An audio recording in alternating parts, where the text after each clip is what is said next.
من أهم وأروع الحاجات اللي المسيح قدمها لينا بعد صعوده هي الكنيسة، جماعة المؤمنين اللي بنعيش وسطها، جسد المسيح اللي ملوش شبه ولا بديل في العالم، واللي كل واحد مننا لما قبل المسيح بقى عضو فيها.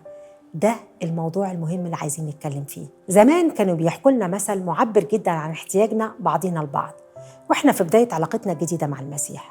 كانوا بيقولوا لنا لو جبنا حتة فحم مشتعلة جدا جدا لونها أحمر من كتر ما هي مولعة وسبناها لوحدها في الجو العادي، بعد شوية مهما كانت نارها قوية هتطفي وبالوقت هتبرد خالص. لكن لو حطيناها وسط كمية تانية من الفحم اللي برضه مشتعل ولو بنسب مختلفة، هيفضلوا كلهم مشتعلين سوا لمدة طويلة، حتى لو حطينا معاهم كمية فحم جديدة باردة خالص، بالوقت هتلاقيها هي كمان ولعت واشتعلت وعملت نار قوية. احنا كلنا محتاجين جسد حوالينا يساعدنا نفضل متشجعين ومرفوعين، نتعلم معاهم وكمان احنا نكون سبب تشجيع لحياتهم. طبعا لا غنى عن اننا نكون مرتبطين بكنايسنا وبنحضر فيها وبننتمي ليها، ده مهم جدا. مكتوب في رسالة العبرانيين أصحاح 10 وعدد 25: غير تاركين اجتماعنا كما لقوم عادة. فلازم نعود نفسنا ان احنا نكون بنروح كنايسنا اللي بننتمي ليها وما نفرطش في الموضوع ده بسهولة. لكن كمان احنا محتاجين تكون لينا مجموعات صغيرة بننتمي ليها، نكون بنتشارك فيها وبنطلع اللي جوانا، بنسمع تحديات ناس تانية، مش بس هدف المشاركة الاجتماعية اللي ممكن تكون جزء من القعدة بتاعتنا، لكن الأهم إننا بنتلمس سوا، يعني كأننا تلاميذ في فصل ولينا قائد وبندرس حاجة مع بعض وواخدين الموضوع بجد. بنتعلم سوا وبنفهم سوا وبنسمع خبرات اللي حوالينا اللي ساعدتهم يكبروا في علاقتهم مع ربنا، حاجات اتعلموها بالوقت وفادتهم كتير، وكلنا محتاجين نستفيد من خبرة بعض. أنا عرفت المسيح من حوالي 45 سنة وأقدر أشهد بكل أمانة إنه من أكتر الأمور اللي نقلت علاقتي بربنا وكانت سبب في نضج شخصيتي على كل المستويات كانت مجموعات التلمذة اللي دخلت فيها من أول ما بديت علاقتي مع المسيح. كانت المجموعات دي جد، فيها تحضير ومذاكرة ومشاركات عميقة، وأوقات بنصلي فيها البعض للتحديات اللي بنعدي فيها، بنشارك بضعفاتنا وكمان بنشارك باللي ربنا عمله معانا عشان يساعدنا نتغلب عليها. ومن وسط المجموعات دي اتكونت علاقات وصداقات مستمرة لغاية دلوقتي. فأرجوكم كلكم ما تستسهلوش وتقولوا هنكمل لوحدنا. المجموعات دي اسمها مجموعات تلمذة، ودي دعوة المسيح لينا إننا نكون تلاميذ. التلمذة مهمة جدا، بتساعدنا نكبر ونتغير. الاجتماعات العامة جميلة ومهمة لكن ما تعملش مننا تلاميذ. المجموعات الصغيرة الفصل بتاع المدرسة، والحاجات اللي بنذاكرها ونفكر فيها سوا وندور على مصادر نتعلم منها، سواء هندرس جزء من الكتاب المقدس ندور على كتب تساعدنا نفهم الجزء ده أكتر، أو لو هندرس كتاب بيتكلم عن موضوع معين محتاجين نتعلم منه وندخل جوه تفاصيله.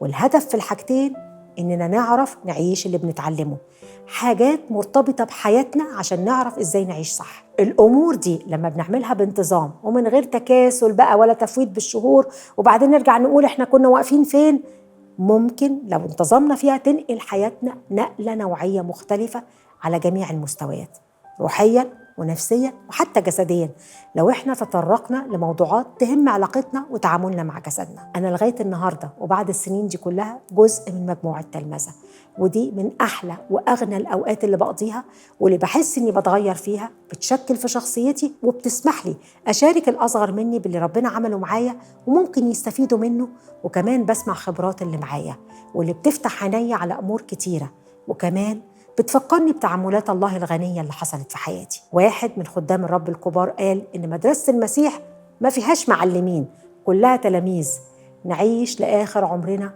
تلاميذ في المدرسة دي. أشجعكم من كل قلبي إن احنا نكون موجودين في مجموعة من 4 أو 5. لو ما عندكش مجموعة دي كون من أصحابك أو من أصحابك أو من أي حد حواليكي، تجمعوا سوا. ودلوقتي بقى في مناهج متاحة وموجودة في كل مكان، وكمان في حاجات أونلاين نقدر نستفيد منها. هنحط لكم اللينك بتاع واحدة منها ورقم تليفون. اتفقوا على ميعاد تقدروا كلكم تلتزموا بيه. الجدية في المجموعة مهمة جدا، نفكر نفسنا إننا جايين نتلمذ، مش بس نتكلم وندردش.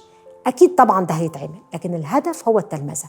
يعني هندرس في الموضوع اللي احنا بنتعلم فيه وإزاي هنطبقه في حياتنا، إيه التحديات اللي بتواجهنا فيه، هنشارك كمان الأمور اللي الأيام دي بنعدي فيها ومحتاجين سندة من الجسد الصغير اللي حوالينا ده. ناخد وقت نصلي لبعض في المواضيع اللي شاركنا فيها. عشان كده وجود شخص مسؤول عن إنه يوجه الجروب لما يلاقيه حود يمين أو شمال ويرجعه تاني حاجة مهمة جدا، يفكرنا إن إحنا لينا هدف من التجمع بتاعنا ده، التلمذة.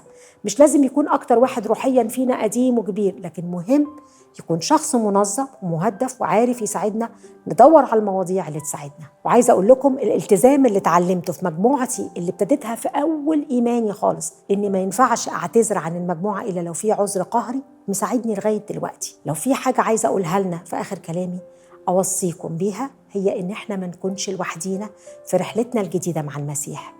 إحنا محتاجين ناس حوالينا. لو كنيستنا أو اجتماعنا في نظام المجموعات ده ما نكسلش، لو ما فيش ندور على ناس من القريبين مننا اللي ظروفهم شبه ظروفنا ونتلم سوا ونقرر نساعد بعض نكبر في علاقتنا بربنا.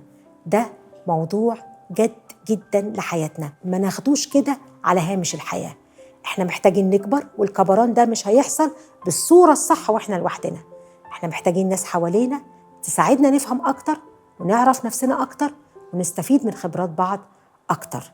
ده قرار واعي كل واحد فينا لازم ياخده، محدش هيقدر ياخده نيابة عنا.